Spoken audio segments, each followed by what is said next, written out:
Want to know a secret about the world that I bet you hadn't thought of? I'm pretty into geography and the theories about plate tectonics and the history of the topography and the possible sea level changes, and the reasons for extinctions and sudden appearances of different beings and animals, and the hypothetical but very strange proposed histories of the world. The thing about the islands that are proposed to have existed and are no longer, Lemuria, Mu, Atlantis, I take them with a grain of salt, but I think I can understand. My theory about the world, the actual history of the world, is the disappearances of these major continents that are considered myths. I think I've got a good explanation for it. But the main secret I thought I'd throw out there first is California, as we know it, used to be an island. Everybody's afraid of the San Andreas Fault opening and California going into the sea. What's happening is exactly the opposite of that. The Rocky Mountains are there because of the same phenomenon that India is doing to the Himalayas.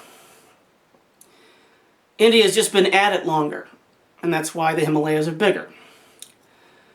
California used to be several hundred miles away off the coast. Don't ask me how I know that. But there are some ancient maps that are kind of primitive. There's one in China. A lot of people don't know about the Chinese histories. They came to America in 3000 BC.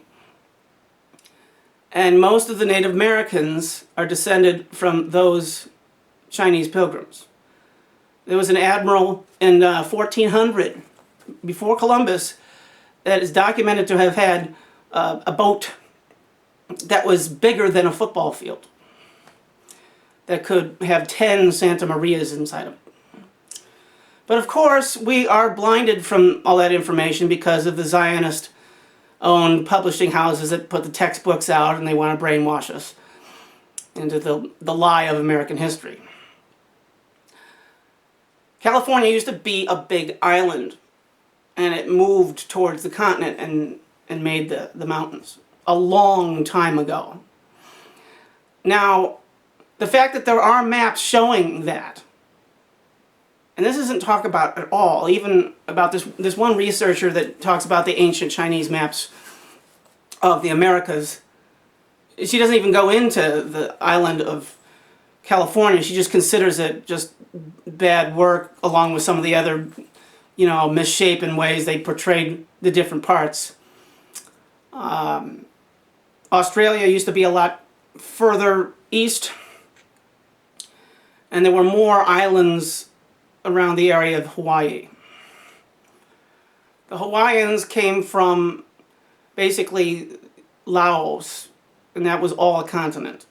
All the little chains down there by Vietnam going to Australia, that was all one continent. Sea levels were a lot lower, and the jet streams were different. And a boat from China or Japan, they didn't even need to have a sail. If they got into the right position, and it was the bigger the boat, the faster it would go, would just take you. The currents were so strong and fast, it'd take you straight across the Pacific. You basically had to watch out for bumping into islands, you'd be going so fast. And so everyone talks about the transatlantic explorers like they were the first ones. No. The Chinese had all that figured out and covered long before.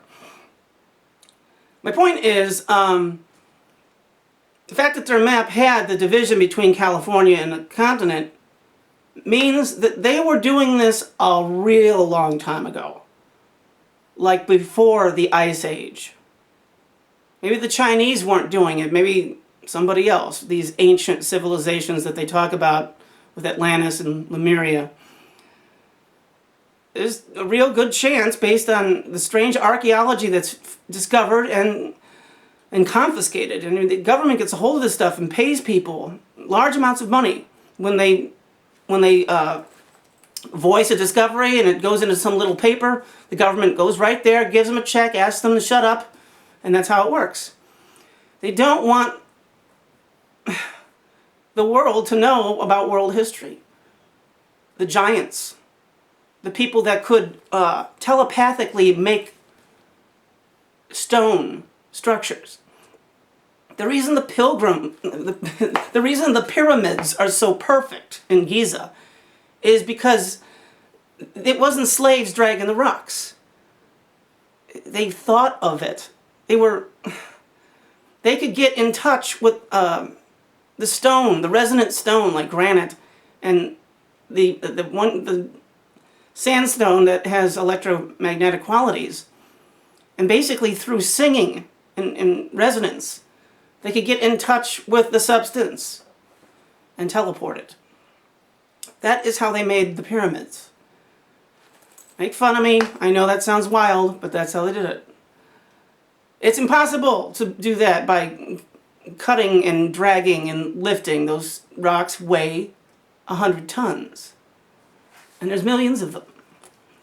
It would take, even if that was the truth, with 2 million stones for the Great Pyramid, they said it's done in 20 years. The scholars lie about all of it. And there's a big labyrinth of secrets under the pyramids. Big labyrinth of underground shafts that go way deep, way deep. And these ancient civilizations would fight off the electromagnetic bursts that would come from the sun. Whenever, big moments would wipe out, the animals on Earth, it was because of those emissions. The governments around the world, the Chinese know this too, they keep it a real hard lid on the fact that there are these underground cavernous cities that go very deep. And they've got a list of people that are informed about this, and they know when the next one's coming. And those people will go underground, and everybody else will be wiped out. That has happened 10 times in the history of humanity. And that is why you can't say, oh, there's the evidence. Something like the pyramids will survive that. But not things made out of metal. You look at where everyone says, well, where's the spaceships? Where's the computers? And because those things just throw so much radiation at the planet, everything gets singed except rock. Well, I could keep going, but you traipse into an area where you can't prove what you're saying. It's a matter of faith. And if you have some psychic intuition, you can tap into memories on the grid. And that's how Edgar Cayce did his readings and descriptions of Atlantis and the ancient civilizations before the Ice Age. But it's a lot older than people think. The archaeologists always try to say the Central American stuff is just a little bit BC. No, it's 15,000 years. Lake Titicaca is a perfect example. The Teotihuacan, no, that's not right. Like where Pumapunku is. It used to be right next to Lake Titicaca. And mathematically judging how far it's moved will tell you how old those cities are.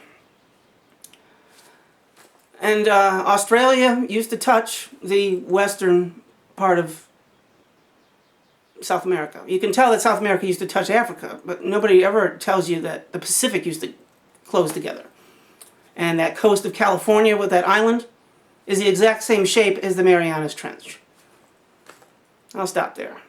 But the planet grew.